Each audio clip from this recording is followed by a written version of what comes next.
어떤 할아버지가 갑자기 심장마비로 죽었어요. 그냥 얼마나 할머니가 좋아. 심장마비로 죽었으니. 병원에 가니까 의사가 딱 청진길 대더니 아유 할아버지 돌아가셨다고 심장마비로. 이제 간호사한테 다 처리해갖고 냉도실로 모시라고. 영안실로. 그래갖고 이제 영안실로 이렇게 할머니가 이제 이렇게 할아버지 뒤를 따라가는데 이 할아버지가 가다가 깨어난 거예요. 깨어나갖고 이제 할머니가 뒤 따라온단 말이야. 그러니까 아우 나 좀 살아났으니까 얘기 좀 해달라고 막 그러니까 이 할머니가 못 들은 척.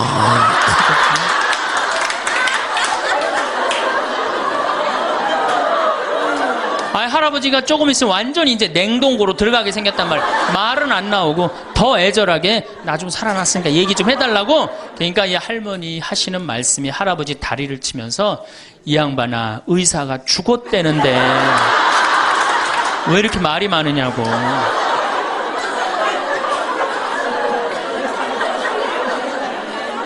제가 경기도 광주 능평성당에 본당 신부로 있을 때 87살 먹은 루시아 할머니가 있었어요. 근데 이 할머니가 6.25 때 남으로 넘어왔어요. 근데 6.25 때 남편이 세상을 떠났어요. 그리고 아들 둘을 서울대 고대 상경대학을 졸업을 시켰어요. 혼자서 이렇게 아들들을 둘 다 은행장을 하고 있고 얼마나 할머니가 출세를 했어요. 그런데 이 할머니하고 아들 출세한 건 전혀 상관없어요. 이 할머니가 77부터 방에 들어누웠어요. 그러니까 10년 동안 방에 들어놓으면 무슨 생각밖에 안 들어요. 외롭고 정말로 아침부터 밤중까지 가만히 들어놓여 있는데 무슨 삶의 낙이 있겠어요. 내가 봉송체를 가면 할머니가 항상 제 손을 붙잡고 신부님 왜 레지오단원들이 방문도 안 오느냐고. 북에서 넘어왔으니 친척이 있어요? 누가 있어요? 아무도 없는데 레지오단원들이 활동으로 방문을 해야 되는데 왜 이 성당은 방문도 안 하느냐고. 그래서 우리가 신설성당이라 그런 게 없어서 그렇다고 할머니. 그러면서 할머니가 내 손을 꼭 잡고 뭐라고 그러냐면 신부님은 하느님하고 잘 통하지 않으냐. 하느님하고 잘 통하니까 나 좀 빨리 데려가게 기도 좀 해줘라 하느님한테. 하느님 뭐 하시는 거냐. 나 좀 데려가지. 살 만큼 살았는데. 그러면 내가 이제 할머니 손을 꼭 붙잡고 뭐라고 그러냐면 할머니 걱정하지 마세요. 내가 성당 가서 어떻게 좀 해볼 테니까 걱정하지 마세요. 제가 그렇게 이제 할머니하고 봉송체를 한 6개월 동안 했는데 6개월 만에 아들이 밤에 전화가 왔어요. 신부님 우리 어머니 돌아가실 것 같다는 거예요. 왜 그러냐 그러니까 화장실에서 넘어져갖고 갈비뼈 2대가 부러진 거예요. 근데 이 할머니가 87인데 몸이 말랐어요. 갈비뼈 2대 부러지면은 그 나이에 똑 부러졌다고 그러는데 거의 즉사예요. 80 넘어갖고 뼈 부러지면 뼈가 안 붙어서 죽는 경우가 되게 많거든요. 그래서 내가 이제 병자 가방을 들고 쫓아갔어요, 할머니한테. 이랬더니 할머니가 막 숨을 몰아 쉬더라고요. 그래도 제가 보좌 신부를 16,000명, 13,000명 이런데 보좌 신부도 하고 본당 신부도 한 4,000명, 5,000명 해갖고 하도 병자 성사를 많이 해갖고 딱 보면 알아요. 3개월 갈 거다. 한 달 갈 거다. 그래서 내가 아들한테 그래요. 한 3개월 갈 것 같으니까 3개월 정도 준비하라. 그럼 3개월 후에 어김없이 딱 가는 거예요. 근데 그 할머니를 딱 보는데 그날을 못 넘기겠더라고요. 그래서 이제 할머니 손을 붙잡고 할머니 나하고 오늘 못 넘길 것 같으니까 나하고 총고해성사 하자. 할머니 하느님이 열심히 믿었고 좀 아들들 훌륭하게 잘 키웠고 매일 그렇게 묵주기도 했으니까 내 생각에는 할머니 직천당이다. 오늘 돌아가시면 바로 오늘 하늘나라 올라가시는데 가면은 요셉 성인도 보고 베드로 성인도 보고 싶은 남편도 보고 성모님도 보고 예수님도 보고 내 안부도 전해줘라. 바로 가니까. 네. 할머니는 내 손을 꼭 붙잡고 뭐라 그러냐. 신부님 그동안 너무 고마웠다는 거예요. 올 때마다 사탕도 갖고 오고 선물도 갖고 오고 내 얘기도 들어주고 그래도 외롭지 않게 신부님 왔을 땐 행복했다는 거예요. 그래서 이제 내가 할머니 손을 잡고 할머니 장례미사 내가 잘 해줄 테니까 강론도 잘하고 걱정하지 말아라. 하여튼 직천당 가서 이제 안부도 전해주고 내가 강론 잘 해줄 테니까 걱정하지 말고 잘 가셔라. 할머니는 그동안 너무너무 고마웠다. 그러면서 이제 서로 손을 꼭 잡고 죽기로 이제 합의를 이제 봤어요. 이제.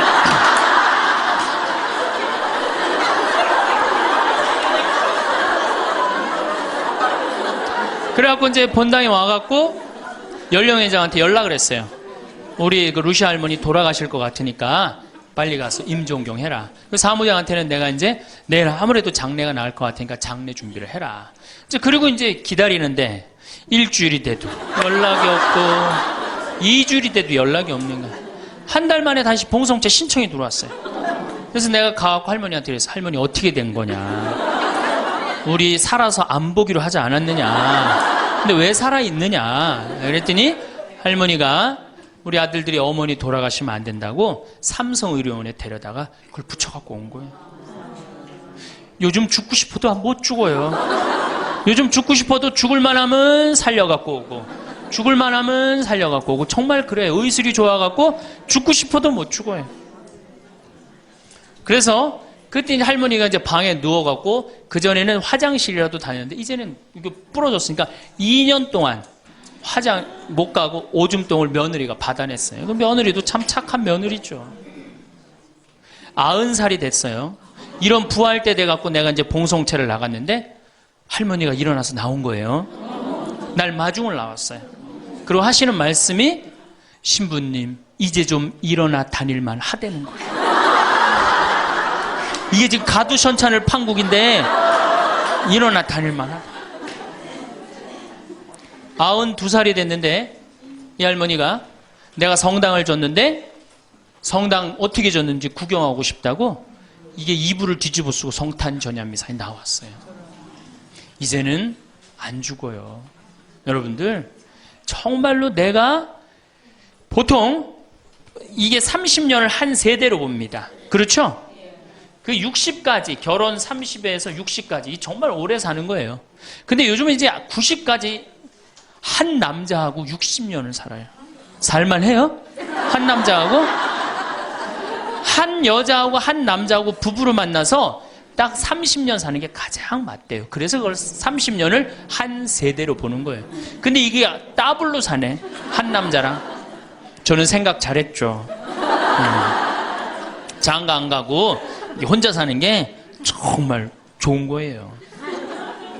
또 내가 그 능평성당에 있으면서 겪었던 일인데 이 할아버지가 73살이야. 요셉 할아버지가 73살인데 며느리가 나보다 1살 어려요. 마침 우리 고향 사람이야. 그래서 아주 참 내가 이뻐했죠, 마음으로. 근데 이 며느리가 애를 4을 낳았어요. 그게 참 착해요. 누가 봐도. 그래서 다 효녀라고 그랬어요. 효부라고 그러고. 이렇게 보면은 정말로 성당도 열심히 나오고 시어머니 시아버지도 잘 모시고. 근데 나한테 와서 이제 개인적으로 신세 한탄을 할 때는 그러는 거예요. 신부님 시집살이 하기 너무 힘들다는 거예요. 우리 시어머니 시아버지는 아침 점심 저녁으로 따뜻한 밥만 원한다는 거예요. 8명을 아침 점심 저녁 밥 세끼를 한다고 생각해 보세요. 힘들겠어요? 안 힘들겠어요? 여러분들 힘들겠죠? 네. 그래서 내가 이제 그 마음으로 이제 새기고 할머니 할아버지들을 모시고 온천을 간 적이 있어요. 다 온천을 이제 끝나고 난 다음에 이제 우리 할아버지가 이제 73살 먹은 요셉 할아버지가 막걸리를 근사하게 드시더라고. 그래서 내가 할아버지한테 그랬어요. 한 잔 따라 드리면서 할아버지 왜 밥 새끼를 집에서 먹느냐. 한 끼 노인정 가서 먹어라. 아니, 노인정 가서 친구들하고 고스톱도 치고 바둑도 두고 그러면 치매도 안 걸리고 그렇게 전심 한 끼 나가서 먹으면은 며느리도 아침 다 상 치고 난 다음에 학부형도 만나고 친구들도 만나고 아니 며느리가 무슨 징역 사는 것도 아니고 아침 점심 저녁 세 끼를 다 차려줘야 되니 얼마나 힘드냐. 그랬더니 이 할아버지 저한테 화를 내는 거예요. 신부님 난 노인정 가기 싫다는 거예요. 아니 왜 노인이 노인정 가기 싫으냐. 그랬더니 이 할아버지가 저한테 명언을 했어요. 무슨 명언을 했냐면 형들이 심부름을 시켜서 가기 싫다는 거예요.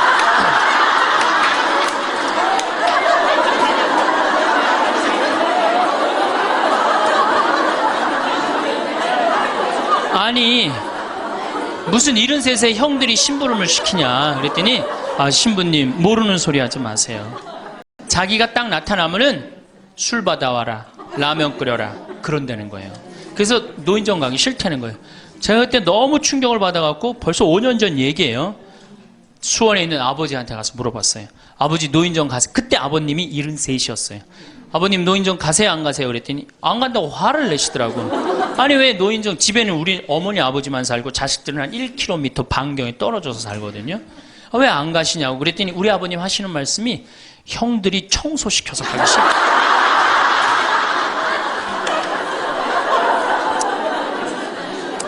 제가 알아보니까 75살 이하를 청노인이라고 그래요. 청년 노인이라는 거예요. 청년 노인. 이제 안 죽어요. 제가 여기 3년 전에 수원 고등동 성당에 95살 먹은 할머니가 오셔갖고 래프팅 하고 가셨어요. 배 타는 거 있죠? 그래서 내가 그때 그랬어. 할머니 참 죽기 전에 이렇게 래프팅도 하고 가니까 너무 좋다고 그랬더니 그 할머니가 나도 원이 없다고 이렇게 이 나이에 래프팅 배 타고 강에 래프팅을 했다고. 작년에 97인데 또 와서 또 하고 갔어요. 그러니까 여러분들 100살 산다는 거 지금 막연한 얘기가 아니에요. 여러분들 100살 산다는 게 확실하게 여러분들은 앞으로 남은 인생이 50년 남아있어요.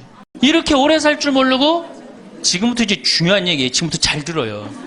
지금부터 이렇게 오래 살 줄 모르고 있는 돈 없는 돈 자식한테 다 물려줬어. 얼마를 물려주느냐. 이게 이제 큰일이에요. 자식 대학 하나 졸업시키는데 2억 5천 들어갑니다.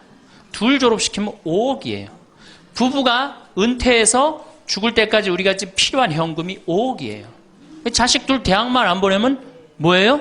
딱 노후 대책 연금 딱 확보하는 거예요. 독일은요, 얘가 똑똑하고 안 똑똑하고 중학교 때 갈라버려요.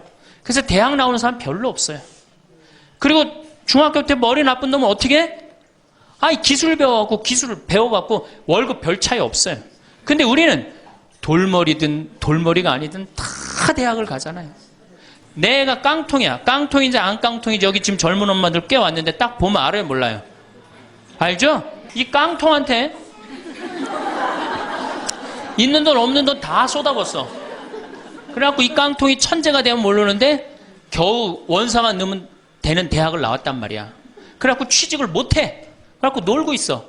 근데 중요한 건 내 주머니가 이 깡통한테 쏟아 넣느냐고 내 주머니가 뭐가 됐어? 깡통이 됐어.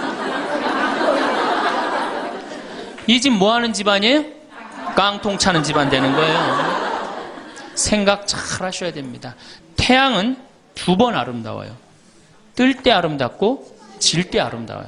근데 태양은 제가 뜨는 태양을 아주 구름 한 점 없는 뜨는 태양을 뜰 땐 후딱 떠버려요. 이상하게. 근데 질 때 보면은 참 하염 없이 쳐요. 우리 인생하고 똑같아요. 우리도 태어날 때 귀한 대접을 받고 죽을 때 귀한 대접을 받아야 돼. 근데 태어날 때는 후딱 뜨는데 이게 죽을 땐 60부터 죽지도 않으면서 하염없이 진단 말이에요. 그러니 여러분들 이렇게 돈도 안 모아놓고 죽지도 않고 이 문제 심각하지 않아요? 이제 나이를 먹으면 3가지가 이제 고통이 옵니다. 첫 번째, 몸이 아파요. 그렇죠? 60년, 70년 썼으면은 눈도 안 보이고 귀도 안 들리고 허리도 아프고 그렇죠? 네, 아픈 데 많아요. 그러니까 자꾸 짜증을 부립니다. 짜증을 자꾸 부리고 신경질을 자꾸 부려요. 그러니까 할머니들이 나이를 먹으면 먹을수록 도사가 돼야 되는데 나이를 먹으면 먹을수록 점점 애가 돼가는 거예요. 그러니까 손자 손녀들이 맨날 할머니 보고 우리 할머니 맨날 신경질 부린다고. 생각해보세요. 머리 하얗지 얼굴 쭈글쭈글해지 이빨은 빠져갖고 여기도 쭈글쭈글해지 웃어도 전찬을 판국에 거기서 막 신경질 부리고 짜증 부리면 어느 자식이 그걸 보면서 행복해하고 오랫동안 좋은 마음으로 모실 수 있어요. 그래서 저는 90살 넘은 장례미사 90살 먹은 할머니 장례미사를 본당 신부가 해줬는데 며느리가 70이다. 그러면은 본당 신부는 장례미사 하자마자 바로 교황청에 연락해갖고 이 70 먹은 며느리 90살까지 모시고 산 이 며느리 바로 교황청에 연락해서 시성식 해줘야 돼. 이 며느리 본당 신부 꼭 할 일이에요. 기적심사 필요 없어요. 그냥 90살까지 모시고 산 것만 해도 뭐예요? 기적이에요. 기적. 안 버리고. 제가 어저께 식사하면서 잠깐 그런 얘기 들었는데 필리핀에 자식이 집 팔고 들어오면은 모시겠다고 그러는데 버린 자식이 있었다며요. 그리고 또 뭐 캐나다에 며칠 전에 또 어디에서 나왔다고 그러더라고. 자식이 그렇게. 여러분들 그게요 남 얘기 아니에요. 여기 노인대학 많이 온다고 그러죠. 제가 노인대학은 1박 2일을 합니다. 그럼 제가 이런 강의를 끝나면 절 찾아오는 할머니들이 참 많아요. 신부님 내 얘기입니다. 그러면서 쫙 얘기하면 어떤 자식까지 있느냐면 생활 그 보조금 나오는 것까지 뺏어가는 자식들이 있어요. 여러분들 얘기야 무슨 아이고 여러분들 지금 자식 걱정할 때가 아니에요. 자, 몸이 아프면은 이제 이가 이제 문제가 생겨요. 그렇죠? 치과에를 갑니다. 치과에를 갔더니 의사 선생님이 하시는 말씀이 할머니 틀니로 하려면 300만 원, 걸으려면 500만 원, 임플란트로 하려면 3천만 원입니다. 이 돈 있어요, 없어요? 없습니다. 그러니까 추석 전에 아들한테 전화를 합니다. 한 달 전에 얘야 내가 요새 이가 아파갖고 소화도 안 되고 골도 아프고 잠도 안 온다. 그럼 아들놈이 딱 알아들어야 돼요. 우리 어머니 이가 없어서 나한테 이해해달라나 보다. 이렇게 알아들어야 되는데 지금 40대, 50대, 30대 된 자식들 중에 자기 어머니, 늙은 노모, 노부, 어금니 몇 개 빠진 거 아는 사람 얼마나 있어요? 없어요. 열어보지 않는 한 얼마나 알아요? 여러분들 지금 우리 엄마, 아버지 어금니 정확하게 몇 개 빠진 거 아는 분들 몇 분이나 계세요? 없어요. 얼마 전에 한 분이 손 들고 나는 안다고 그러더라고. 어떻게 아냐고 그러니까 몽창 빠져갖고 하나도 없어.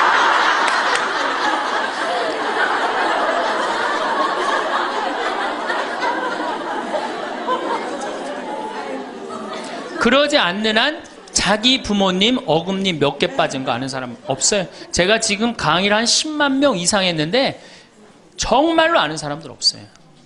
그러니까 이 아들놈이 한다는 소리가 어머니 소금으로 양치하세요. 헬 이빨이 있어야지 소금으로 해든지 말든지 했지. 이 속으로 끓는 거죠. 2주 전에 또 전화를 합니다. 얘야 내가 요새 이가 더 아파갖고 소화도 안 되고 잠도 안 오고 골도 더 아프다. 어머니 왜 이렇게 내 말을 안 듣느냐고 소금으로 해라니까. 그리고 이제 아들이 추석날 와갖고 용돈을 주고 왔는데 딱 10만 원을 주고 갔다. 그러면은 이때부터 미치는 거예요. 이때부터 속이 끓기 시작하는 거예요. 젊었을 때는 자식 키우는 재미로, 보는 재미로 그렇게 했는데 지금은 이제 내 몸 하나도 이제 건사하기 힘들고 죽지도 않으니까 막 속이 막 미치는 거예요. 어디 가서 얘기하고 싶은데 창피해요, 안 창피해요? 창피합니다. 그러니까 이제 누굴 찾아오냐면 이제 본당 신부를 찾아옵니다. 저를 이제 찾아오는 거죠. 신부님, 내 말 좀 한번 들어보세요.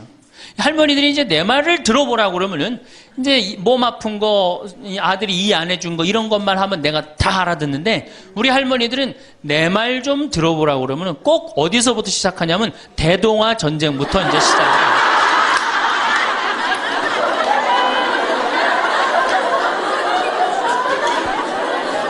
이래야지 이제 속이 풀리는 거예요. 내가 신부님 대동아 전쟁에 시집 와갖고 노숟가락 뺏긴 얘기, 시집살이 한 얘기, 정말 고생한 얘기. 그래서 신부님 이제 해방이 됐어요. 해방이 돼갖고 좀 살만한가 했더니 글쎄 6.25가 터지지 않았어요. 6.25. 아직 이빨 얘기 나오려면 멀었어요. 이제 6.25. 1.4.5태 얘기. 그리고 이제 53년부터 참 우리 지금 70대, 80대 된 할머니, 할아버지들한테 잘해야 돼요. 53년부터 62년까지 똥구멍이 찢어지게 가난하게 고생한 얘기 합니다. 전 정말 몰랐어요. 똥구멍이 찢어지게 가난하다는 얘기를 참 많이 들었는데 그래서 할머니한테 한번 물어봤어요. 할머니, 똥구멍이 찢어진 게 뭐예요? 신부님, 말도 마십시오.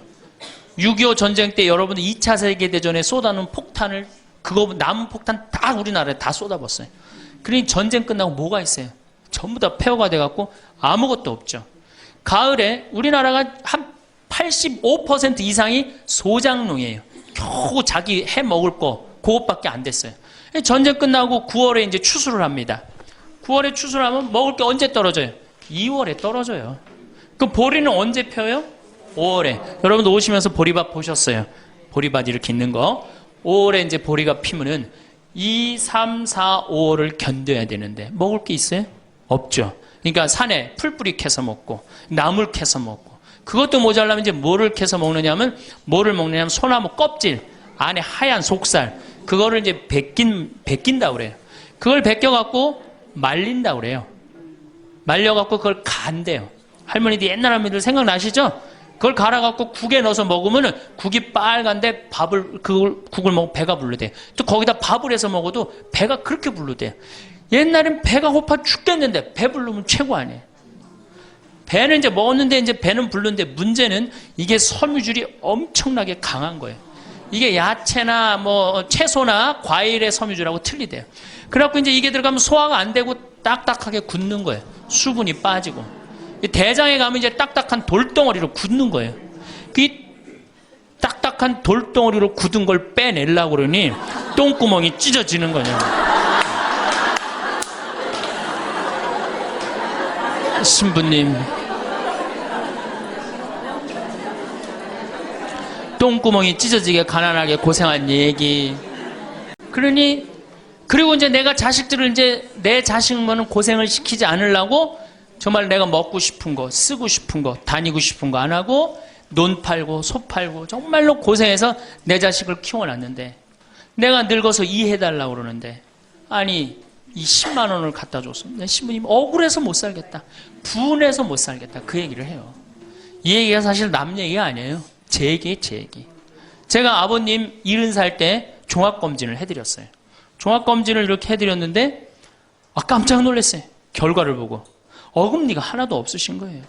어금니가 하나도 없어. 그래갖고 아버지 제가 맨날 이렇게 갈비집에 가서 갈비 사드릴 때 뭘로 드셨느냐고 그랬더니 아들 신부가 사주는 거라 앞니로 그냥 대충 씹어갖고 삼켰다는 거예요. 정말 기가 막히죠. 내가 전국에 다니면서 강의를 이렇게 했는데 내 아버지 입 빠진 건 모르고 참 창피하더라고요. 그래서 마침 내가 이제 치과 의사 하나를 세례를 줬어요. 그래서 불렀어요. 내가 너 세례를 줬는데 내가 네 세례를 주면 내가 네 영적인 아버지다. 근데 우리 육적인 아버지가 이가 하나도 없다. 돈은 내가 요것밖에 없으니까 네가 아버지다 생각하고 완벽하게 해놔라. 뭐 가장 정성을 들여서 해놔라. 내가 뭐 그 병원도 축성도 해주고 다 해줬으니까. 그래갖고 정말 아버지 하듯이 아버지라고 그래라 그냥. 그래 아버지 하듯이 거의 1년 동안 매주일 공사를 한 거죠. 그래갖고 완벽하게 해드렸어요. 그 다음부터 이제 갈비집에 가도 이제 심지까지 뜯어 드시고, 그 다음부터 이제 지리산 꼭대기까지 뛰어 올라갔다 떼어내렸다. 두 번째, 친구가 없어요. 이거 아주 중요한 겁니다. 몸 아픈 거. 여러분들, 여기 이제 할머니, 할아버지들 몇 분 계신데, 자, 내가 돈에 주머니가 없어. 그럼 바깥에 나가고 싶어, 안 나가고 싶어요? 당연히 안 나가고 싶어요. 내가 저 모임에 나가갖고 뭐 한번 얻어먹었어. 그 다음에 내가 그 친구한테 사줘야 되는 내가 돈이 없어. 그 다음 만나게 돼요? 안 만나게 돼요? 나이 먹어갖고 돈이 없으면 자신이 없어져요. 자신이 없어져요. 그러니까 여러분들 초등학생이 학원비가 50만 원, 지금 중학생이 70만 원, 고등학생이 90만 원이에요. 그러면은 내가 이 90만 원 중에 20만 원만 떼어서 어머니 용돈 줘봐. 우리 어머니 신나서 살걸? 근데 내 자식 학원비 90만 원 안 아까운데 부모 30만 원 용돈? 여러분들 지금 자식들이 부모한테 용돈 얼마 주는 줄 아세요? 1년에 100만 원 줘요. 그 나누면 8만 원이야, 8만 원. 그걸 받으려고 있는 돈 없는 돈 대동아 전쟁부터 고생해가면서 그렇게 키워요? 이제는 부모 자식지간의 효의 개념은 끝났어요. 효는 끝났다고 그래요. 많은 사회학자들이 효는 끝났다. 사랑만 남아있다는 거예요. 이 얘기도 이제 제가 곧 할 거예요. 자, 친구가 없으니까 속이 좁아져요. 그렇게 했어요? 안 그렇게 했어요? 아니, 친구들이 있으면 얘기도 좀 하고 속도 풀고 그러면 속이 좀 이렇게 맺혔던 것도 풀잖아요. 집안에서 이제 친구가 없으니까 가만히 방 안에서 이제 뒷방 벽에 이제 어느 학자가 우리나라 노인을 뭐라 그래요? 쥐처럼 깜깜한 방에서 웅크리고 앉아있다고 그래요. 우리 할머니들이 내가 봉송체 가면 하고 있는 일이 깜깜한 방에서 진짜 웅크리고 앉아있어요. 쥐처럼. 그러니까 할 일이 뭐가 있어? 벽에다가 인생 복귀하는 거죠. 대동아 전쟁 생각하고 한숨 한 번 쉬고 6.25 생각하고 한숨 한 번 쉬고 이빨 안 해준 거 생각하고 한숨 한 번 쉬고 여름에 냉면을 먹고 싶어. 그러면은 큰아들이 사줄래나 둘째 아들이 사줄래나 막내 아들이 사줄래나 기다렸는데 한 놈도 안 사줘. 그러면 언제 그걸 갖고 있다가 터트려요? 추석 때 터트립니다. 내가 옆집 할망구는 그 자식들이 와서 갈비도 사주고 냉면도 사줬다는데 나는 자식이 6, 7인데 나한테 냉면 사주는 자식 하나도 없다고. 냉면이 얼마나 해요? 5,000원, 10,000원이면 하죠? 그럼 자기 돈으로 사 먹으면 되는데 우리 할머니, 할아버지들은 자기가 자기를 위해서 돈 쓰는 걸 할 줄 알아요? 몰라요? 몰라요. 정말 이거 큰 문제예요. 냉면 먹고 싶으면은 자기 가서 사 먹으면 될 거 아니야. 그런데 그걸 기다리고 앉아있어. 그러니까 한을 쌓는 거지. 5,000원을 가지고. 큰아들이 사줄래나 둘째 아들은 사 먹으면 되는 걸. 그럼 행복한데. 그래갖고 이제 냉면 못 얻어먹은 거 아들이 이제 퇴근해갖고 들어옵니다. 아들이 퇴근해갖고 들어오면요, 참 문제는 뭐냐면은 아들이 들어오면은 어떻게 하면 돼? 내가 여러분들 나이 먹어갖고 싸움을 안 걸면요, 자식들이 말을 안 해줍니다. 그러니까 아들하고 싸움을 거는 거예요. 너 이빨 10년 전에 안 해줘갖고 나 이거 쪼글쪼글 해갖고 이제 아무것도 못한다고 그러더라. 아들이 듣다 어머니 그만하세요. 한 번만 하면 100번째예요. 그럼 이게 안 먹히나 보다 그래요. 방에 들어왔고 또 이제 벽에다 복귀한 것 중에 그래 냉면 못 얻어먹은 거 들고 쫓아나가. 옆집 할망구 냉면도 얻어먹었다는 난 냉면도 못 얻어먹었다. 그럼 아들이 한마디 합니다. 어머니 그러려면 나가 죽어라. 몸 아프죠? 친구 없죠? 뭐만 남으냐면 자존심만 남습니다. 근데 그 자존심에 나가 죽어라? 그럼 미치는 거예요. 어디 가서 자식이 나가 죽으라고 그러는데 얘기할 때가 있어요, 없어요? 여러분들 나가 죽으라고 그러는 거 아들이 50%, 며느리가 16%, 딸이 14%, 그 다음에 늙은 부부가 서로 나가 죽으라고 20%. 나가 죽으라는 말 듣는 비율이 그렇대요. 그냥 어디 가서 얘기하긴 창피하고 또 이제 본당 신부를 또 찾아옵니다, 이제. 그래서 저한테 얘기를 해요. 신부님, 내 말 좀 들어보라고. 이제 할머니가 이제 또 내 말 좀 들어보라고 그러면 이제 또 대동아 전쟁부터 이제 시작을 합니다. 해방, 6.25, 똥구멍이 찢어지게 가는. 내가 이렇게 키웠는데 나부로 나가 죽으라고 그런다고. 이제 늙었으니까 필요 없다고 나부로 나가 죽으라고 그런다고. 여러분들 그런 소리 이제 듣습니다. 왜 죽지도 않고 이렇게 오래 사느냐고 분명히 자식들한테 그런 소리 들어요. 100살까지 산다고 생각해봐요. 그것도 자식한테 얹혀서 100살 산다고 생각해보세요. 이제는 자식하고 늙어서 같이 산다는 생각은 꿈도 꾸면 안 돼요. 늙어서 이제 나 어떻게 살아야 돼? 나 혼자 자식한테 폐 안 끼치고 오래 사는 게 누구하고 좋은 관계 유지하는 거야? 자식하고 좋은 관계 유지하는 거예요. 어쨌든 나가 죽으라고 그러니까 이제 미치는 거죠. 그래갖고 이제 다 듣고 이제 할머니가 나한테 그래. 신부님, 나 꽃동네 좀 바래다 줄라. 난 자존심 상해서 저 집에서 도저히 못 살겠다. 그럼 내가 할머니한테 그래. 할머니, 꽃동네는 아무나 가는 게 아니에요. 안 돼요. 그저 새벽에 그 꽃동네 앞에 내려다만 주면 그 다음부터 내가 다 알아서 할 테니까 신부님은 꽃동네 앞에까지만 바래다 달.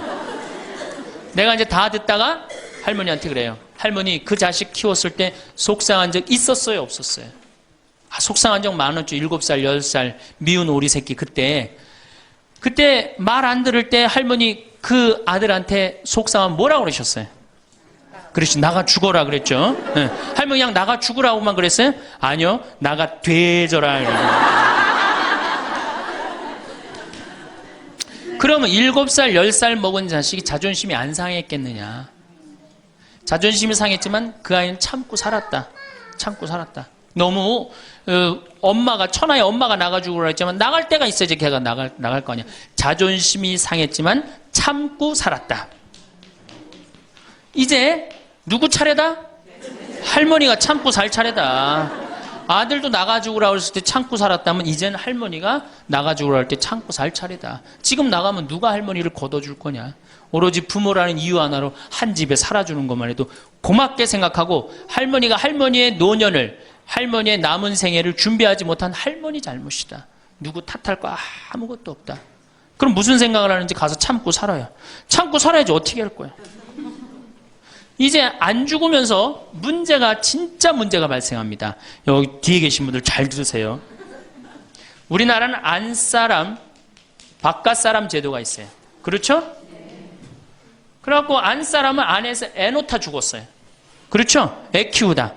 우리나라 지금도 변함없습니다. 안사람은 안에서 애 키우냐고 정신이 없어. 남편 신경 안 씁니다. 바깥사람 바깥에서 돈 벌다 죽었어요. 옛날에는 부부 갈등이 없었어요. 왜? 만날 일이 있어야지. 안사람 안에서 애 놓다 죽고 바깥에서 바깥에 돈 벌다 죽었으니까 만나야지 갈등이 생길 거 아니야. 서양은 20대 만나갖고 안 맞으면 30대 바꾸고 30대 만나갖고 안 맞으면 40대 바꾸고 40대 만나갖고 안 맞으면 50대 바꾼 부부가 애인같이 살아요.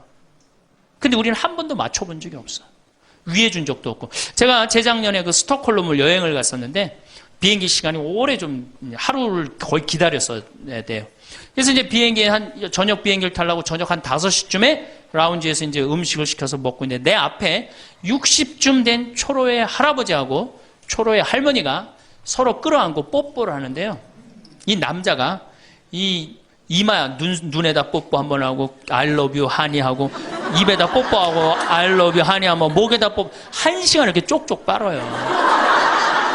걔네들은 그렇게 살고 그렇게 살아야만이 살아요. 근데 우리는 안 사람 안에서 애 키우다 죽고 바깥 사람은 바깥에서 돈 벌다 죽으니까 서로 사랑을 할 시간이 없어. 근데 상관없었어. 왜? 평균 연령 38세, 46세 때는 아무 문제 없었어요. 그렇죠? 죽으면 끝이니까. 근데 이제 안 죽으면서 문제가 발생을 해요. 직장에서 넌 이제 그만 사회에서 쓸모가 없으니까 집으로 가라. 그래갖고 이 바깥 사람을 고홈 집으로 보낸단 말이야. 그래갖고 이제 안방에 이제 이 바깥 사람이 딱 앉아 있는 거예요. 그래갖고 안방에서 안 사람이 되는 거예요. 집안에 안 사람이 둘이 되는 거예요.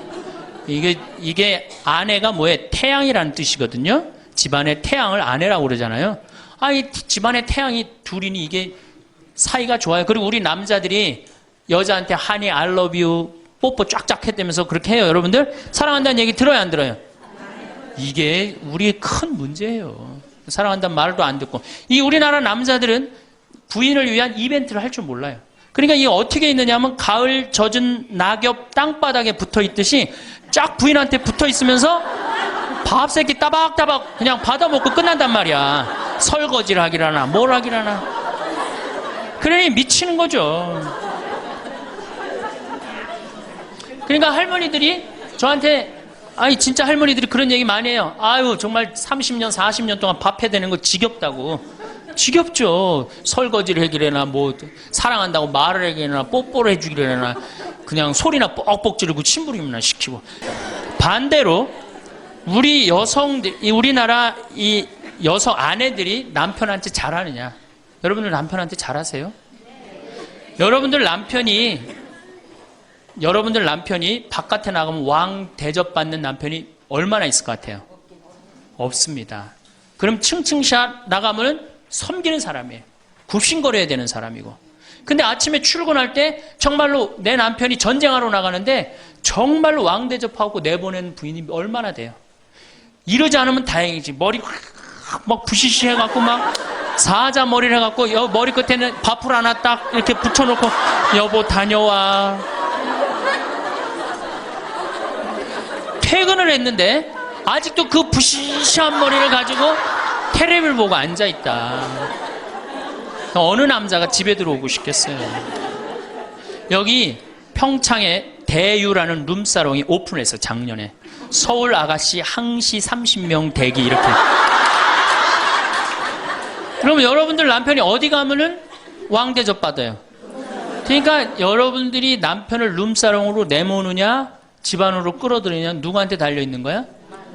여러분들한테 달려있어요. 그런데 그래서 일주일에 한 번 남편을 위해서 요리를 하라는 거예요. 부인이. 정말로 지혜로운 부인은 요리를 한 번씩 하라는 거예요. 그래서 낙지볶음도 하고 요새 그 텔레비에 보면 이렇게 홍어 이렇게 삭힌 것도 많이 홈쇼핑으로 보내주잖아요. 딱 해갖고 삼합 딱 해갖고 와인 하나 딱 준비하고 이브닝 드레스도 좀 쫙 입고 이런 이벤트가 있어야지 60년을 같이 살지. 무슨 재미로 60년을 살아요. 이건 뭐 김치찌개 한번 해줬단 말이야. 부인이 저녁에 김치찌개 해줬는데 다음날 아침에 출근할 때 보니까 그거 졸여갖고 이제 또 내놨단 말이야. 저녁에 퇴근할 갖고 왔는데 그걸 볶아갖고 또 내놨어.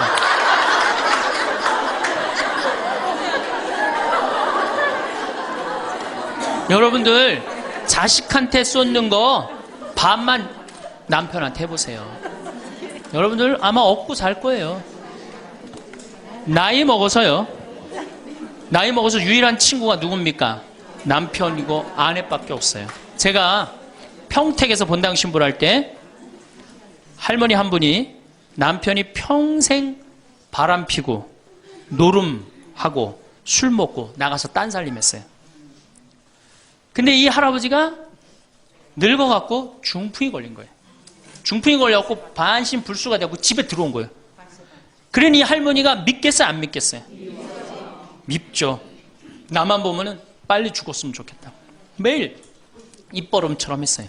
그러니까 이 할아버지가 또 말도 못하는 중풍이 이제 와갖고 고해성사를 이제 이렇게 할머니하고 할아버지하고 같이 들어와요. 그래갖고 이제 할머니가 이제 할아버지 잘못한 걸 다 나한테 얘기를 해줘요. 그러면은 할아버지가 그걸 받아들이면 되는데 안 받아들입니다. 할머니를 때리는 거예요. 내가 언제 그랬느냐. 그러니 난 내가 봐도 야, 저 할아버지 양심도 없구나. 그냥 젊었을 때 저러더니 늙어서 고해를 대신까지 해주는데 얼마나 고마워.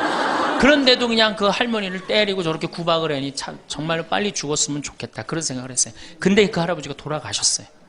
마침 내가 있을 때. 그래서 내가 장례 미사를 해주고 할머니 손을 꼭 잡고 그랬어요. 할머니 이제 그동안 고생 많이 했으니까 이제 편안하게 집에 가서 이제 행복하게 쉬시라고 남은 여생. 그래갖고 이제 할머니를 보냈는데 그 밤 11시에 할머니가 전화를 했어요. 신부님 우리 집에 좀 와달라는 거예요. 한참 자는데. 왜 그러시냐고 그러니까 그 병상에 누워있던 남편이 없으니까 이 집이 그렇게 무섭고 쓸쓸하고 외롭고 허전하다는 거야. 지금 빨리 와서 기도를 해달라는 거야. 그래서 자다가 또 옷도 갈아입고 이제 내가 가고 그 할머니 이제 안수기도 해주고 이제 손잡고 기도해주고 오면서 늙어서 남편이 죽는다. 그날로 여러분들은 아무것도 아니에요. 완전히 홀로 되는 거예요. 그러니까 정말로 귀하게 지금 자식을 귀하게 해줘야 돼. 남편을 귀하게 해줘야 돼. 그러니까 오늘 당장 집에 가고 학원 끊어요. 학원 끊고 대학 다닌 자식 있으면 당장 휴학시키세요. 자, 맨 마지막으로 이제 돈이 없어. 이게 이제 제일 큰 문제죠. 그렇죠? 돈만 있으면 어때요? 자식하고 관계가 굉장히 좋습니다. 돈만 있으면. 어느 정도로 좋으냐? 작년에 내가 여기 우리 생태마을에 콩을 계약 재배를 했어요. 계약 재배를 했는데 1억 원어치 정도 콩을 샀어요.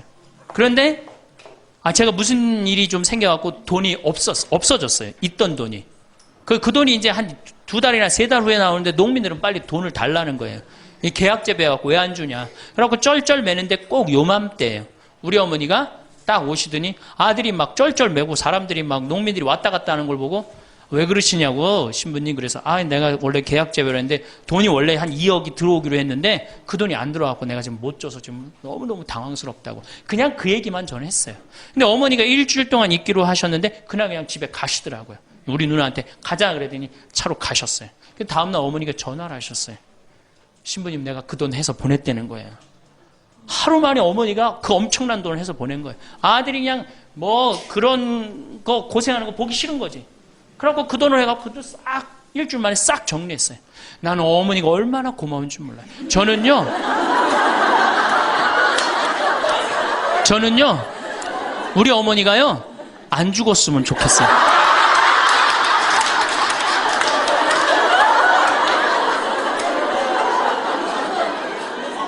얼마나 좋아요. 은행이 이렇게 꿔주겠어요? 은행이 꿔줘요? 그러니까 나이를 먹어갖고 자식한테 줄 수 있는 게 있어야 돼요. 근데 한꺼번에 다 주면 안 돼. 조금씩. 그리고 그 자식이 나한테 돌려주는 게 있는 자식한테 줘야지 줬는데 안 주는 자식은 싹수가 노란 거예요. 그래서 그 자식한테는 주지 말고 내가 줬는데 나한테 준다. 그럼 그 자식한테 계속 잘해주면. 그래서 저는 어머니하고 자식 지간이 기브 앤드 테이크야. 죽을 때까지 기브 앤드 테이크를 해야지 서로 행복한 거예요. 네. 그래서 우리 자식들은 용돈 많이 드립니다. 어머니 아버지한테. 우리 어머니 아버지 이렇게 한 1년에 받는 용돈을 가만히 들어보니까 한 연봉 한 2천만 원 정도 되더라고요. 2천만 원이면 괜찮잖아요. 그럼 그 돈 당신 위해서 씁니까? 또 누구한테 써요? 자식들한테 다. 그러니까 서로 좋은 거예요. 기브 앤드 테이크. 이제 굉장히 지혜로워야 돼요. 노년을 행복하게 맞아요. 근데 돈이 없어. 그러면 이때부터는 천덕꾸러기 되는 거예요. 내가 프랑스 파리 쌍젤리제 거리를 가보니까 루이비통 꾸찌 있는 거리예요. 그렇죠? 쌍젤리제 거리 가보니까 거기서 저녁에 와인을 마시는 사람들은 할머니 할아버지밖에 없어요. 젊은 사람 꿈도 못 꿉니다. 우리나라 명동에 누구만 득실거려요? 젊은 애들이 득실거리죠? 이거 문제예요. 걔네들이 뭘 했어요? 돈을 벌었어요. 사회를 위해서 일을 했어요. 6.25를 겪었어요. 우리나라 경제 발전을 이뤘어요. 아무것도 한 거 없는 애들이 무의미하게 돈을 쓰는 거예요. 그러니까 사회가 불안정한 거예요. 이태리 로마의 라보나 광장이라고 있어요. 라보나 광장에 가보면요. 거기도 저녁에 할머니, 할아버지 팔짱 다 7, 8분이 팔짱 끼고 숄 딱 거치고 와요. 그리고 와인 마셔. 젊은 애들은 꿈도 못 꿔요. 제가 오스트리아 비엔나에 비올라 공부하는 아이, 너 내가 맛있는 거 사줄게. 제일 좋은 데 가자. 그랬더니 시청 근처가 제일 식당이 좋대. 17명이 밥을 먹는데 15명이 할머니, 할아버지예요. 젊은 애들 어디 있냐 그랬더니 내가 밥 먹고 보여드리겠습니다. 그랬더니 밥 먹고 시청 뒤에 공원에 가니까 젊은 애들이 우유하고 빵하고 그렇게 밥을 때우더라고요. 전심을 다 그렇게 때워요. 젊은 애들 왜 여기 젊은 애들이 식당에서 밥 꿈도 못 꿉니다. 스포츠카 할머니, 할아버지들이 타고 다니지 젊은 애들 못 타고 다닙니다. 근데 우리나라는 명동에 가면 할머니, 할아버지 없는데 어디 가면 할머니, 할아버지 볼 수 있어요? 그렇죠. 탑골공원에 가면 거기서 배식 받아서 밥 먹고 있는 거. 이게 세상이 거꾸로 돌아가는 거예요. 나무는 뿌리가 튼튼해야지 나무도 튼튼합니다. 그렇죠? 나무가 튼튼해야지 열매도 튼튼한 거예요. 우리 사회도 할머니, 할아버지들이 행복해야지 누가 행복할 수 있어? 내가 행복할 수 있어. 내가 행복해야지 누가 튼실해? 열매가 튼실한 열매가 나오는 거예요. 근데 지금 우리나라 사회는 뿌리가 썩어가고 있어요. 뿌리도 썩어가고 나무도 썩어가고 당연히 모두 썩어가요? 열매도 썩어가는 거예요. 지금 썩어가고 있어요. 자, 우리나라가 178개 국가 중에 행복지수가 102등이에요. 102등. 왜 102등이겠어요? 태어나면서부터 글자 공부하기 시작해. 유치원 특목 유치원 다녀. 영어 배워. 중국어 배워. 일본어 배워. 초등학교 가서 이 학원 저 학원 시달려. 공부 못하면 완전히 나쁜 놈이야. 이 세상에서 정말 부모한테 불효자야. 중고등학교 그래서 자괴감 느껴. 대학교 가고 또 취직해야 돼. 그냥 죽어라고 입사시험 보는데 실업자가 100만 명, 20대가 넘어. 대학을 졸업해도 취직도 못해. 그리고 어떻게 해서 결혼을 했는데 부모 돈 얼마를 뺏어요? 우리나라가 결혼 자금이 1억 7천만 원 들어가요. 미국 2,700만 원이에요. 그러니까 누구 돈 다 되는 거예요? 부모가 있는 돈 없는 돈 다 해주는 거. 미국은 안 해줍니다. 일본도 안 해줍니다. 일본의 부모가 어떤 부모가 훌륭한 부모예요? 결혼식 때 10만엔 부조하는 부모 훌륭해요. 100만 원 부조하는 부모가 훌륭한. 그 더 이상 안 해줘요. 근데 우리는 있는 거 없는 거 다 해줘. 그렇죠? 있는 거 없는 거 다 해줘. 근데 자식이 죽으면 딱 좋은데 죽지도 않고 그걸 받은 은혜를 알아 몰라요. 받은 놈들은 끝까지 모릅니다. 이 열매 벌써 썩었어요. 그러니까 결혼해서도 자식 키우느냐고 고생, 집 얻느냐고 고생, 늙어서도 제대로 노년을 행복하게 즐기지 못해. 여행도 못 다니고 뒷방에 웅크리고 있어. 애들 때도 괴롭고 결혼해서도 괴롭고 늙어서도 괴로워. 그러니까 행복지수가 몇 등이야? 102등이에요. 이게 다 누가 만들어내는 거예요? 여성이 깨어나야 되는 거예요. 우리는 내일을 준비하느라 오늘을 흘려보낼 때가 많습니다. 내일 할 일을 미리 걱정하고 다음 주에 있을 약속을 떠올리고 다가올 계절을 준비하느라 지금 이 순간을 그냥 지나쳐버립니다. 그러다 보면 어느새 해가 지고 한 달이 가고 1년이 흘러갑니다. 돌이켜보면 특별히 기억나는 날보다 그냥 스쳐 지나간 날들이 훨씬 더 많습니다. 그런데 생각해보면 바로 그 평범한 날들이야말로 우리 삶의 대부분을 채우는 진짜 삶입니다. 특별한 일이 없는 하루를 우리는 때로 허전하게 느낍니다. 아침에 눈을 떠서 저녁에 잠들기까지 별다른 사건 없이 흘러가는 시간이 무의미하다고 생각하기도 합니다. 하지만 가만히 들여다보면 아무 일 없이 지나간 하루야말로 가장 무사한 선물입니다. 아프지 않았고 다치지 않았고 큰 걱정거리가 생기지 않았고 마음이 크게 흔들리지 않았습니다. 그저 평온하게 조용하게 일상의 리듬대로 하루가 흘러갔습니다. 이것이 얼마나 귀한 일인지 우리는 종종 잊고 삽니다. 평범한 하루는 그 자체로 완전합니다. 거창한 성취가 없어도 괜찮습니다. 누군가에게 인정받을 만한 일을 하지 않아도 괜찮습니다. 그저 아침 햇살을 받으며 일어나고 물 한 잔을 마시고 천천히 몸을 움직이고 하루를 시작하는 것만으로도 충분합니다. 밥을 먹는다는 것, 숟가락을 들어 입으로 가져가는 그 단순한 동작이 얼마나 소중한지 생각해 본 적이 있으신지요? 음식의 맛을 느끼고, 포만감을 느끼고, 몸에 기운이 도는 것을 느낄 수 있다는 것. 이것이 바로 살아있다는 증거입니다. 하루를 채우는 일들은 저마다 다릅니다. 어떤 이는 마당에 화분에 물을 주고, 어떤 이는 창밖을 내다보며 날씨의 변화를 느낍니다. 어떤 이는 집 안을 정돈하고, 어떤 이는 가만히 앉아 라디오를 듣습니다. 누군가는 천천히 동네를 걸으며 계절의 흐름을 온몸으로 받아들이고, 누군가는 방 안에서 조용히 자신만의 시간을 보냅니다. 이 모든 것이 다 하루를 살아내는 방식입니다. 비교할 필요가 없습니다. 각자의 자리에서 각자의 속도로 하루를 채워가는 것, 그것으로 충분합니다. 우리는 무언가를 해내야 한다는 생각에 익숙해져 있습니다. 하루를 보람차게 보내려면 무엇인가를 성취해야 한다고 믿습니다. 하지만 하루를 살아낸다는 것 자체가 이미 하나의 성취입니다. 아침에 눈을 뜨고 하루를 시작하고 시간을 보내고 저녁이 되어 잠자리에 드는 것. 이 과정이 순조롭게 이어졌다면 그것으로 충분합니다. 큰 일을 이루지 않아도, 누군가를 만나지 않아도, 특별한 일을 하지 않아도 하루는 제 몫을 다한 것입니다. 몸을 움직이는 것도 하루를 사는 방식입니다. 팔을 뻗고 다리를 움직이고 한 걸음 한 걸음 내딛는 것. 몸이 말을 듣지 않을 때도 있습니다. 예전처럼 가볍지 않고 예전처럼 빠르지 않습니다. 하지만 움직일 수 있다는 것, 내 의지로 몸을 움직일 수 있다는 것만으로도 감사한 일입니다. 천천히 걷더라도, 짧은 거리를 가더라도 그 움직임 하나하나가 살아있음을 증명합니다. 잠자리에 드는 순간도 소중합니다. 하루를 마무리하고 몸을 눕히는 시간, 이불을 덮고 베개에 머리를 기대고 눈을 감습니다. 하루 동안 겪은 일들이 천천히 정리되고 몸의 긴장이 풀리고 마음이 조용해집니다. 잠이 금방 오지 않아도 괜찮습니다. 누워있는 것만으로도 몸은 쉬고 있습니다. 어둠 속에서 고요히 숨을 쉬며 내일을 기다립니다. 이것이 하루를 마무리하는 의식입니다. 삶을 바라보는 시선이 조금씩 달라집니다. 무언가를 더 가지려고 애쓰기보다 이미 가진 것에 눈을 돌리게 됩니다. 무엇을 이루려는 욕심보다 지금 이 순간을 온전히 느끼려는 마음이 커집니다. 조급함이 줄어들고 여유가 생깁니다.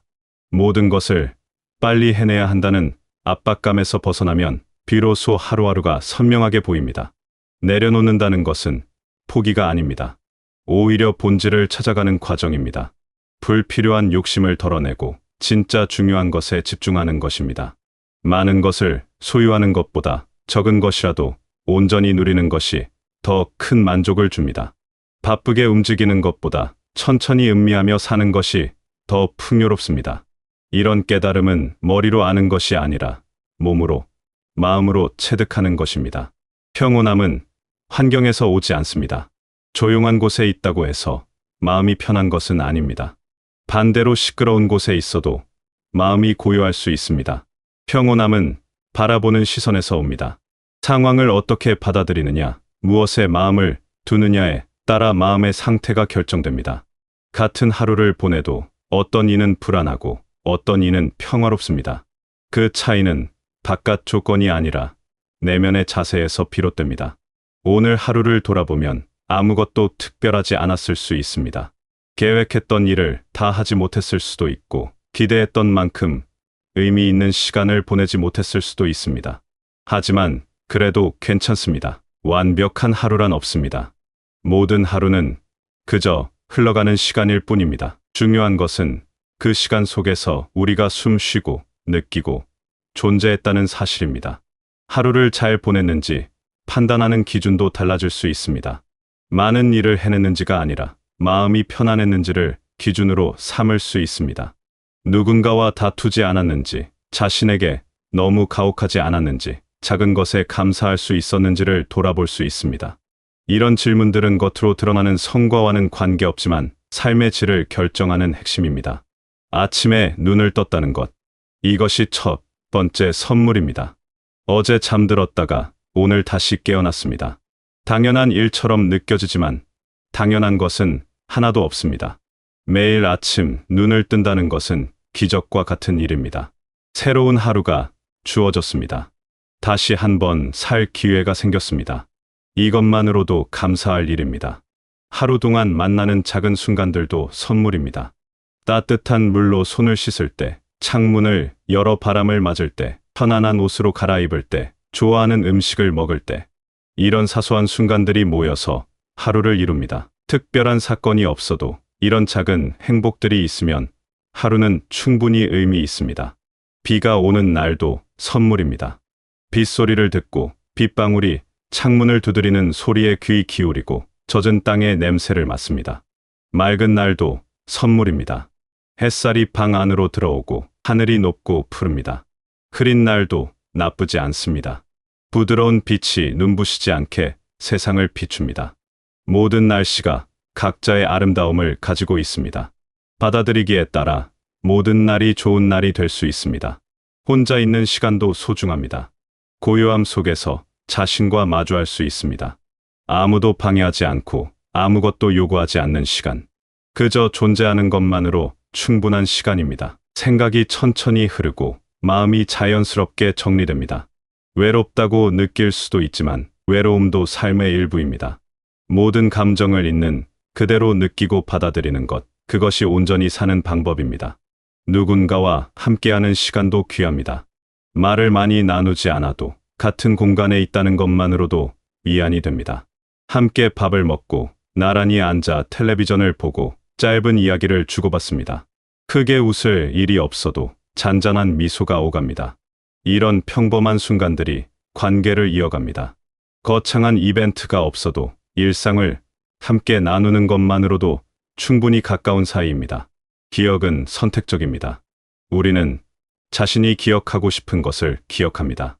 힘들었던 일만 기억할 수도 있고 좋았던 일만 기억할 수도 있습니다. 하루를 마무리하며 좋았던 순간 하나를 떠올려 보는 것도 좋은 습관입니다. 아주 작은 것이라도 괜찮습니다. 맛있게 먹은 한 끼, 편하게 쉰 시간, 기분 좋았던 한마디. 이런 것들을 의식적으로 기억하면 하루가 조금 더 따뜻하게 느껴집니다. 감사는 강요할 수 없습니다. 감사하라고 스스로를 다그치면 오히려 부담이 됩니다. 하지만 가만히 들여다보면 감사할 일들이 있습니다. 눈에 잘 띄지 않지만 늘 거기 있는 것들입니다. 숨 쉴 수 있다는 것, 볼 수 있다는 것, 들을 수 있다는 것, 지금 이 순간 살아 있다는 것. 이런 기본적인 것들이 사실은 가장 큰 축복입니다. 내일을 걱정하는 것은 자연스러운 일입니다. 앞으로 무슨 일이 일어날지 모르니까 불안합니다. 하지만 내일은 아직 오지 않았습니다. 우리가 할 수 있는 것은 오늘을 잘 사는 것뿐입니다. 오늘 할 수 있는 일을 하고, 오늘 느낄 수 있는 것을 느끼고, 오늘 누릴 수 있는 것을 누립니다. 그렇게 오늘을 충실히 살다 보면 내일도 자연스럽게 올 것입니다. 후회도 마찬가지입니다. 어제 했던 일, 하지 못한 일을 후회하는 것도 자연스럽습니다. 하지만 어제는 이미 지나갔습니다. 되돌릴 수 없습니다. 후회하는데 에너지를 쓰기보다 오늘을 조금 더 나은 방향으로 살아가는 데 집중하는 편이 낫습니다. 완벽한 하루를 살려고 애쓰기보다 그저 최선을 다해 오늘을 대하는 것으로 충분합니다. 오늘을 선물처럼 받아들이는 것은 마음의 태도입니다. 하루하루가 선물이라고 생각하면 조금 더 소중히 대하게 됩니다. 함부로 흘려보내지 않게 됩니다. 작은 것에도 눈길이 가고 사소한 것에도 마음이 머뭅니다. 같은 하루를 살아도 느끼는 깊이가 달라집니다. 하루를 잘 마무리하는 것도 중요합니다. 무엇을 했든 무엇을 하지 못했든 하루가 끝나면 그것을 받아들입니다. 자책하지 않습니다. 자신에게 너그러워집니다. 오늘 하루도 수고했다고, 내일은 또 내일의 하루가 있다고 스스로를 다독입니다. 이런 마무리가 있어야 편안하게 잠들 수 있습니다. 누구나 힘든 날이 있습니다. 몸이 아프거나 마음이 무겁거나 이유 없이 우울한 날도 있습니다. 그런 날에도 하루는 지나갑니다. 견디기만 해도 충분합니다. 무엇을 해내려고 애쓰지 않아도 됩니다. 그저 하루가 지나가기를 기다립니다. 그것도 하루를 사는 방법입니다. 모든 날이 좋을 수는 없습니다. 힘든 날도 삶의 일부입니다. 웃을 수 있는 날은 더욱 소중합니다. 무언가가 재미있어서 기분이 좋아서 이유 없이 그냥 웃게 되는 순간. 웃음은 몸과 마음을 가볍게 만듭니다. 얼굴 근육이 움직이고 목소리가 나오고 기분이 환해집니다. 자주 웃지 못해도 괜찮습니다. 가끔씩 찾아오는 웃음만으로도 하루는 밝아집니다. 하루의 의미는 각자 다릅니다. 누군가에게는 무엇을 이루는 것이 의미일 수 있고 누군가에게는 그저 평온하게 지나가는 것이 의미일 수 있습니다. 정답은 없습니다. 각자가 자신에게 맞는 방식으로 하루를 채워가면 됩니다. 다른 사람과 비교할 필요가 없습니다. 나의 하루는 나만의 것입니다. 오늘 하루를 무사히 보냈다면 그것으로 충분합니다. 큰 사고 없이, 큰 아픔 없이 하루를 마무리할 수 있다면 감사한 일입니다. 웃을 수 있었다면 더욱 좋고 웃지 못했어도 괜찮습니다. 중요한 것은 숨 쉬며 살았다는 것, 하루를 경험했다는 것입니다. 그것이 바로 살아있다는 증거입니다. 지금 이 순간, 이 글을 듣는 여러분은 살아 계십니다. 숨을 쉬고 있고, 생각하고 있고, 느끼고 있습니다. 이것이 바로 가장 큰 선물입니다. 내일 무슨 일이 일어날지 모르고, 다음 주가 어떨지 알 수 없지만, 적어도 지금 이 순간은 여기 있습니다. 이 순간을 온전히 느끼는 것, 그것이 오늘을 선물로 받아들이는 방법입니다. 하루하루가 쌓여 일주일이 되고, 한 달이 되고, 1년이 됩니다. 그렇게 삶이 이어집니다. 거창한 계획이나 큰 목표가 없어도 괜찮습니다. 그저 하루하루를 성실하게 살아가는 것만으로도 삶은 의미가 있습니다. 오늘 하루를 소중히 여기는 마음이 쌓이면 삶 전체가 소중해집니다. 삶은 결국 하루하루의 연속입니다. 먼 미래를 걱정하기보다 오늘 하루를 잘 대하는 것이 더 현실적입니다. 오늘 할 수 있는 일을 하고, 오늘 만날 수 있는 사람을 만나고, 오늘 느낄 수 있는 것을 느낍니다. 그렇게 오늘에 충실하다 보면 어느새 내일이 오고 또 다른 오늘이 됩니다. 평범한 하루가 얼마나 귀한지 우리는 잃고 나서야 깨닫곤 합니다. 건강할 때는 건강의 소중함을 모릅니다. 평온할 때는 평온함의 가치를 모릅니다. 하지만 지금 이 순간 특별한 문제 없이 하루를 보내고 있다면 그것이 얼마나 감사한 일인지 알아차릴 수 있습니다. 지금 이 평범함이 사실은 가장 특별한 선물입니다. 하루를 마무리하며 스스로에게 말해줍니다. 오늘도 잘했다고, 내일도 괜찮을 거라고, 걱정하지 말라고. 이런 다정한 말 한마디가 마음을 편안하게 합니다. 자신에게 가장 친절한 사람이 되어줍니다. 누가 알아주지 않아도 스스로 알아줍니다. 오늘 하루를 살아낸 자신을 격려합니다. 지금 살아있는 이 하루가 이미 가장 큰 선물입니다. 내일을 기약할 수 없기에 오늘이 더욱 소중합니다. 과거는 지나갔고 미래는 오지 않았습니다. 우리에게 있는 것은 오직 지금뿐입니다. 이 지금을 허투루 보내지 않는 것, 그것이 삶을 소중히 여기는 방법입니다. 여러분의 오늘 하루가 평온했기를, 작은 기쁨이 있었기를, 무엇보다 무사했기를 바랍니다. 그리고 내일도, 모레도 계속해서 이런 평범하고 소중한 하루들이 이어지기를. 여러분이 하루하루를 선물처럼 받아들이며 감사한 마음으로 살아가시길 바라겠습니다.